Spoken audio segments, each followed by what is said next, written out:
Hi guys, Hobo Cyclist here, and before I start my video today I want to do a shout out to the Portsmouth Naval Hospital, from the ER to the ICU up through podiatrist and the vascular, for all their fine help. Without you guys I would never have made it through my crisis, and I really appreciate it. You did a fine job for me, and thank you very much. So let's begin this video with the pot here. And what I did when I was doing my Stanley coffee press was exactly this. You see, I'm scooping up some snow, and what happened is I've got ice on the bottom of the pot. Now we're going to want to clean all this off the pot before we put it on our stove or our fire, and the reason being is it'll drip right into the fire and put it right out. So we'll clean it off and then we'll continue on.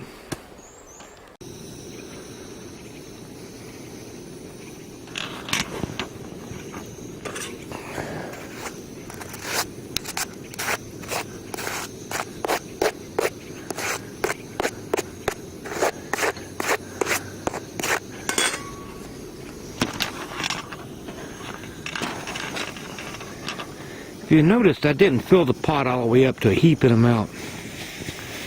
And here's the dripping. There's still a little bit of snow on the bottom. You can hear that dripping, and that's what I wanted you to pay attention to, and the steam coming off of it. I noticed that in a lot of the video clips you see out there, they pack a lot of snow up into it, heaping amounts, and to me it seemed kind of stupid when I saw it. That would melt off and put out your fire, your stove. First thing you want to do is pack this down as quickly as you can. You don't want to use a lot of snow, enough to get the bottom of the pan good and wet. You notice I'm packing it down.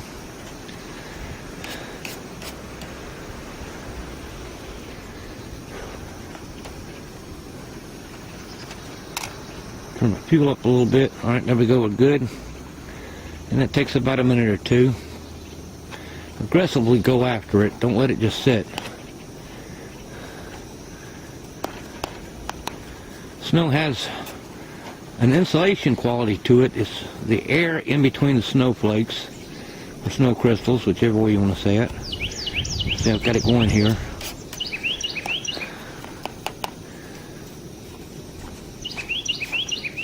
Once you get a little water going, everything will be alright. Get it going, get it stirred. Oh, it's coming off the pot, off the stove here.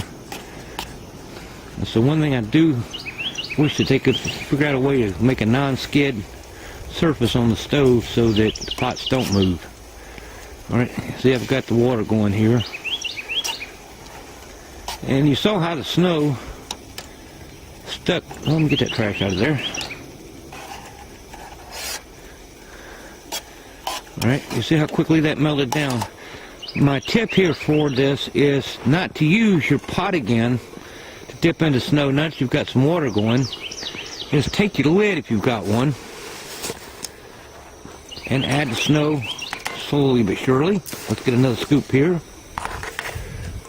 And having a little water in there makes it go quicker. Again, mashing it down, getting the air space out of it best you can. And do it gradually. Don't try to overdo it and load your pot down. Alright, that's a tip there.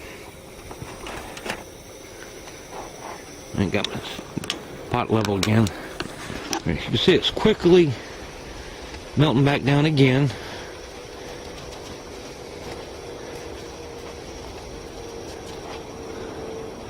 A few pumps here. And if you notice, I've got my heat shield around it close instead of wide out far away from it as a windbreak. I'm using it more for heat, to keep the heat closer to the pot.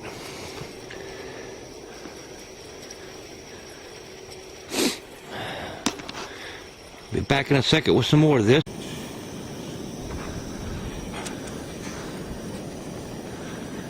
Aggressively go after this. Don't just let it sit there in the pot. Anytime you can get the liquid moving quicker, the better. You see here, agitate it. If you can stir it, the pot's getting off again. Kind of hard to do one-handed when you're holding the camera. But mash it down.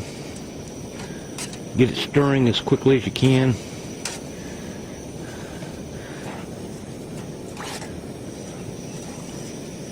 Only takes a minute to do this.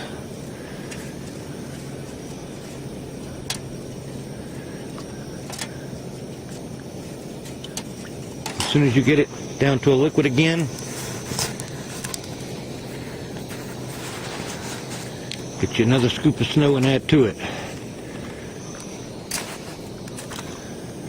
Again, push it down, mashing it, breaking it up, keeping it all stirred up. And once I start stirring it, see how fast it melts.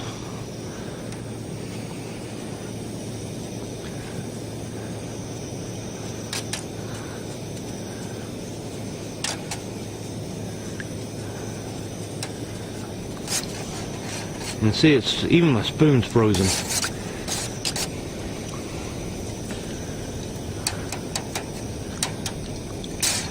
Melts down again. Scoop you up some more snow. Add to your pot. Have to break that up, the spoon got in the way.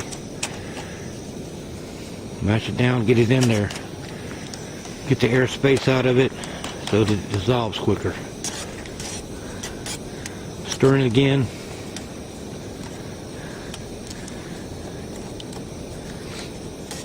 In a winter time like this, every time you breathe, that frost is coming out of your breath. You can see you're losing moisture. You need to get moisture back into your body and get rehydrated.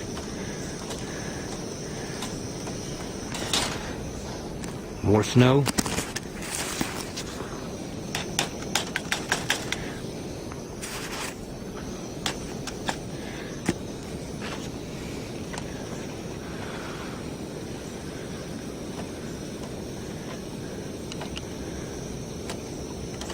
At this point, it would probably be drinkable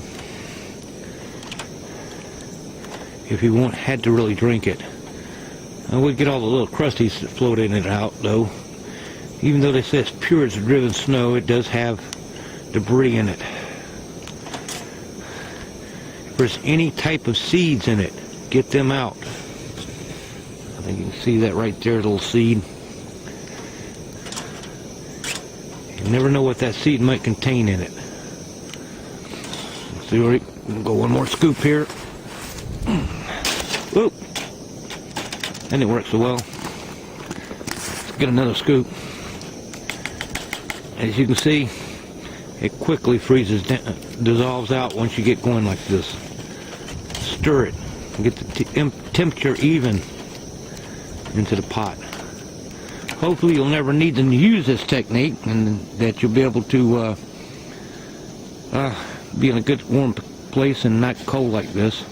You never know when you're out cycling. We tend to forget what our weather conditions sometimes. Also, if you have the ability to start a fire instead of using your stove, like I've got here, use a fire instead. Save your fuel for harder conditions. If you have to, take a little bit of your fuel, put it onto the wood, and use it to light. It's not cheating when you get a fire going, no matter how you get it going. You don't need a wood bow. You don't need a drill bow. You don't need a piezo rods. All the rest of that, piezos, the lighters, all that fancy stuff that they want to give you. Get the fire going any way you can. Period. A little fuel, some wood, you're good to go. Of course, have an appropriate amount of wood up, piled up before you do that. You can see it's going quickly, and there we have it. And at this time, we can take our lid, put it on the top, and wait on our oil and boil if we want to sterilize it. Thank you for watching, guys. Appreciate all the views I do get, and I thank you a lot.